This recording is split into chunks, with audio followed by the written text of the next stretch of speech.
So I want to turn to several individuals who are in other parts of this war I call the war for the free world, including some of those who are really leading the fight. We have a pre-recorded videotape by a prominent anti-Islamist leader on the continent of Europe these days. He is a Dutch parliamentarian by the name of Geert Wilders. I've been asked to address the question, what needs to be done for the free world to prevail? My friends, the answer is easy. The largest threat to the free world today is Islam. And we must confront this threat. We must oppose it. How? Here are 5 important things that I believe we must do. First, we must tell the truth about Islam. The most important thing which we and the citizens of the free world must realize is that Islam is not a religion of peace. It is a violent, totalitarian ideology that wants to conquer and submit the entire world. Islam has declared war on us. Islam orders its followers to wage jihad. We see it all over the world. In Nigeria, Boko Haram abducts schoolgirls, forces them to convert to Islam and turns them into sex slaves. In Iraq and Syria, the Islamic State slaughters people in the most horrible way. In Iran, gays are being hanged. In Pakistan, Christians are being murdered. In Saudi Arabia, apostates are beheaded. From Gaza, Islam fires rockets on Jewish homes. And all over the free world, from Ottawa to Sydney, from New York and Boston to Paris, from Moscow to London, from Bombay to Nairobi, terrorists are committing horrible atrocities. And the root of all this violence is Islam. Not radical Islam, not Islamism, Islam. Muhammad, the founder of Islam, was a terrorist who participated in beheadings and enslaving people. The Quran, Islam's holy book, orders hatred against unbelievers. Fight Islam, fight against them, until Allah's religion reigns supreme, says Surah 8, verse 39. Or, when you meet the unbelievers, smite their necks, says Surah 47, verse 4.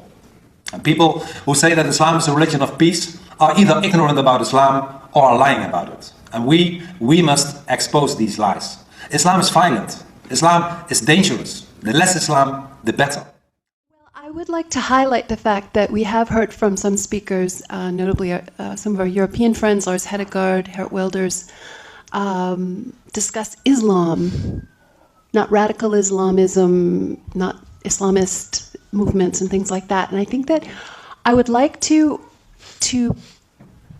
offer some food for thought here, which is that one of the bases, or perhaps the basis of control that Islam uses against people is Islamic slander law, which prohibits criticism of Islam, and of course the death penalty for leaving Islam, apostasy. That's a pretty big control.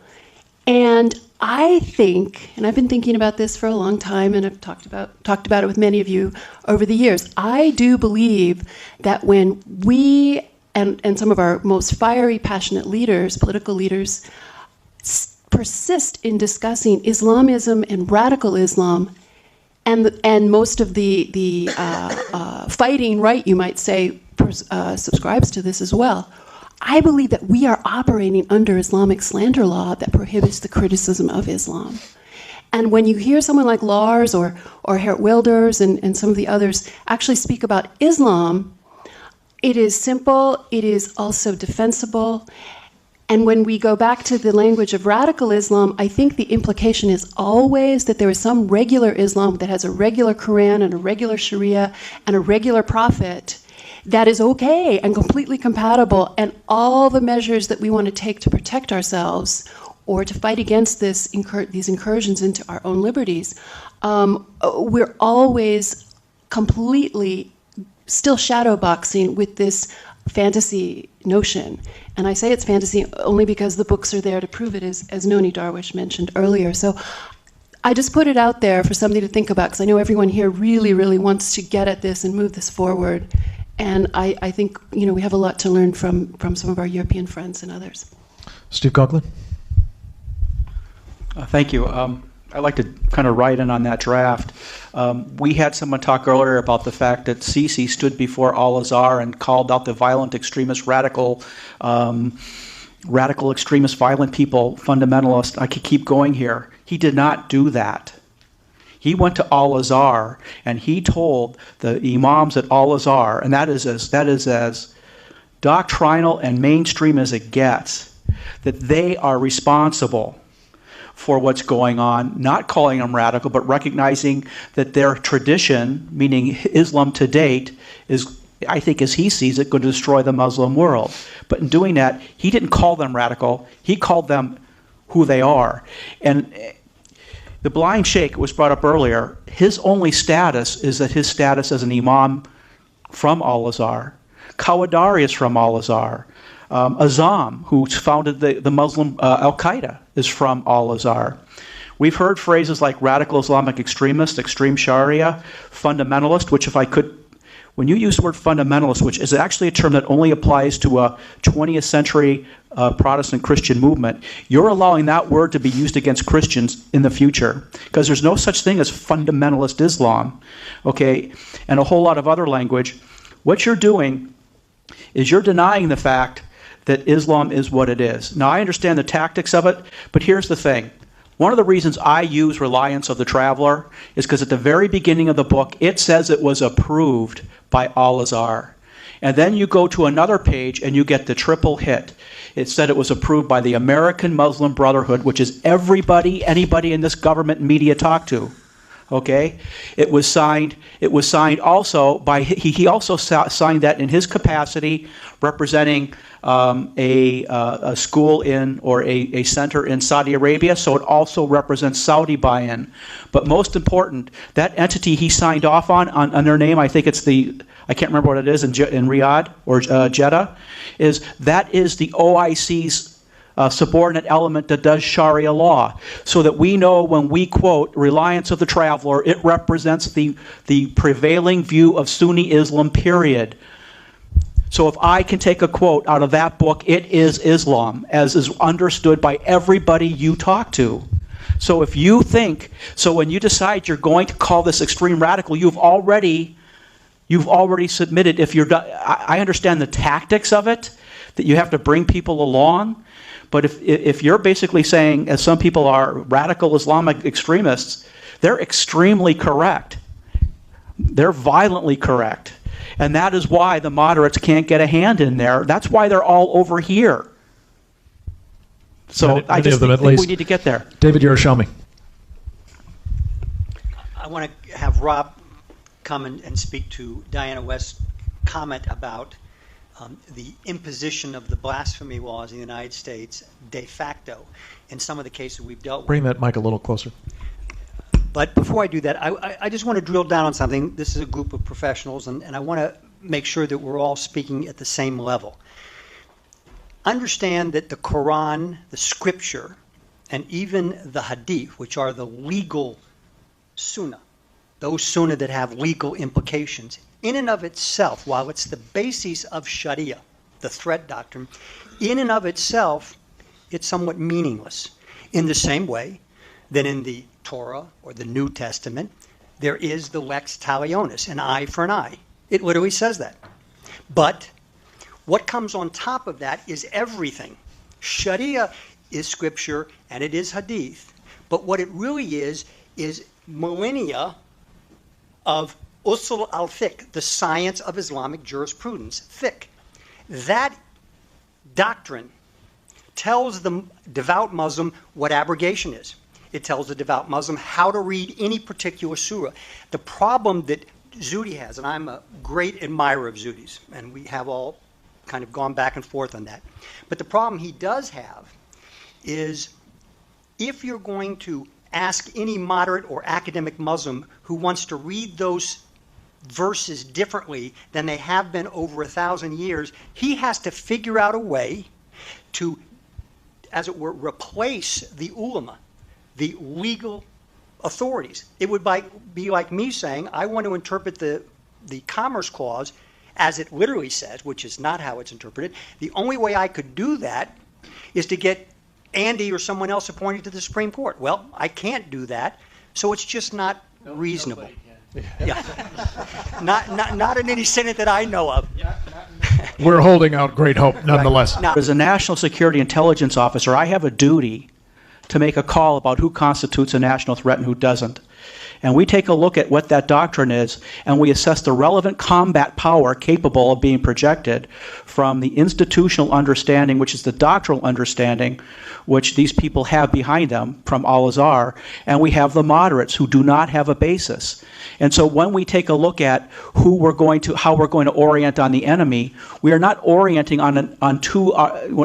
we're not, with the moderate group, we have people who lack the foundation to sustain an assault inside their own domain. I mean, I put my life at the risk of a lot of Muslims just very recently, meeting with a lot of the Sisi's people. Okay, or people who are close to him, I should say. I support everything he's doing.